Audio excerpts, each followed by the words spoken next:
Hi. பனை வெல்லம்னு சொல்கிற கருப்பட்டி நீங்கள் வாங்கும் பொழுது ஷைனிங் இல்லாமல் இது போல் இப்படி கொஞ்சம் மண் மாதிரி கொஞ்சம் இப்படி இருந்ததுன்னா இதுதான் ஒரிஜினல் பனங்கருப்பட்டி. இதை நீங்கள் வாங்கிட்டீங்க, ஏதோ அரிதாக கிடைக்கிது வாங்கிட்டீங்க, எல்லாத்தையும் நீங்கள் நுணுக்கி பொடி பண்ணி வைக்க வேண்டாம். தேவையான ஒரு கட்டியை மட்டும் நீங்கள் நுணுக்கி வெளியே வச்சுட்டு மற்றதை பேப்பரில் போட்டு சுற்றி ஃப்ரிட்ஜுள்ள ஸ்டோர் பண்ணிவிட்டு வேணுங்கிறப்ப எடுத்துக்கலாம். ஏன்னா இந்த கருப்பட்டிங்கிறது ஒரு பெரிய பொக்கிஷமாகவே இன்றைக்கி நிலைமைக்கு நம்மளால் பார்க்க முடியுது. அவ்வளவு அற்புத குணங்கள் இருக்கிறதால நல்ல களி, உளுந்தம்பருப்பு உருண்டை, உளுந்தங்கஞ்சி இதுக்கெல்லாம் நீங்கள் குழந்தைகளுக்கு சிறு பருவத்திலருந்தே நீங்கள் கொடுக்கலாம்.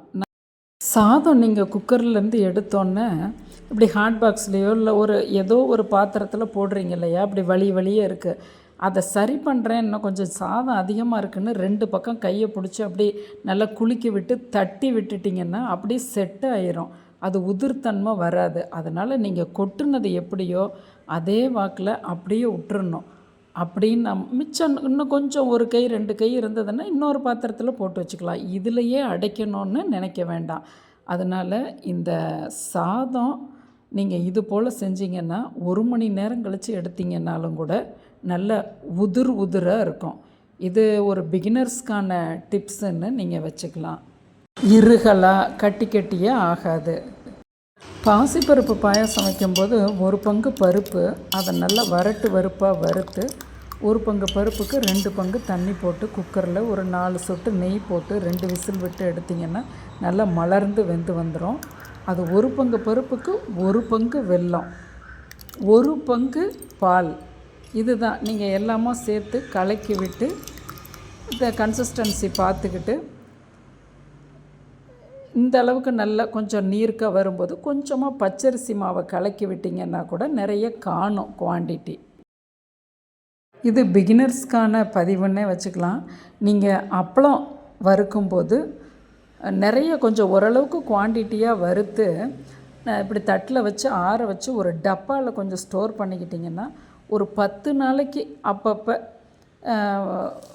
இதை வச்சுக்கலாம். பொரியலோடு கூட இதை வச்சுக்கலாம். அப்பள கூட்டுன்னு செய்யலாம். ஏன்னா ஒரே முறையில் நம்ம எண்ணெயை வச்சு சுட்டு எடுத்துடுறதால அந்த எண்ணெயும் டேமேஜ் ஆகாது. உங்களுக்கு ஒரு 2-3 நாளைக்கு குழந்தைங்க பெரியவங்க எல்லாமே கொஞ்சம் தாராளமாக எடுத்துக்கிட்டது போலவும் இருக்கும். இது ஒரு சாதாரண விஷயந்தான், ஆனால் இது பிகினர்ஸ்க்கு பெரிய டிப்ஸாக இருக்கும். நல்ல ஒரு ஏர்டைட் கண்டெய்னரில் போட்டு வச்சிடலாம். ஒரு 10-12 அப்பளங்களை. அப்பளம் நம்ம அந்த 1 வாரம் ஸ்டாக் வைக்கும்போது அதுக்கு தகுந்த உணவுகளை நம்ம ப்ரிப்பேர் பண்ணிக்கலாம். அதாவது வத்த குழம்பு, ரசம், இது போல் க்ரியேட்டிவிட்டியாக. சில நேரங்களில் அது நமக்கு சட்னி செய்ய சலிப்பாக இருக்கோ இல்லை ஏதோ பல காரணங்களால் இன்றைக்கி உங்களுக்கு வெறும் தோசை மட்டும்தான் சொல்லிடுவோம், இட்லி மிளகாய் பொடிம்போம். ஆனால் நம்ம ரோஸ்ட்டாக ஊற்றினோன்னா அந்த இட்லி மிளகாய் பொடி தொட்டு சாப்பிடும்போது தொடவும் முடியாது, ருசியும் நம்மளால் காண முடியாது. அதனால் நல்ல ஒரு மெத்துன்னு ஊத்தாப்பம் போலையும் இல்லை, கொஞ்சம் கல் தோசை போல் அது போல் நீங்கள் அதாவது மாவை நிரவி விட்டு எண்ணெய் விட்டு மூடி போட்டு ஊத்தாப்பம் போலையே எடுத்துடுறது திருப்பி போடாமல்.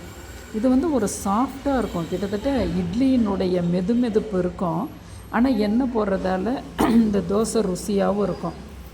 இதை நம்ம நல்லெண்ணெய் போட்ட இட்லி மிளகாய் பொடியில் தொட்டு எடுக்கும்போது கூடுதல் ருசியை உங்களால் உணர முடியும். அதனால் தோசைன்னாவே நம்ம ரோஸ்ட்டுன்னு நம்மளோட மைண்டு செட் ஆயிடுச்சு. கண்டிப்பாக இட்லி மிளகாய் பொடிக்கு இது போல் தொட்டு சாப்பிட்டு பாருங்கள் அடுத்த முறை. நம் சேனலை சப்ஸ்கிரைப் பண்ணுங்கள், ஷேர் பண்ணுங்கள்.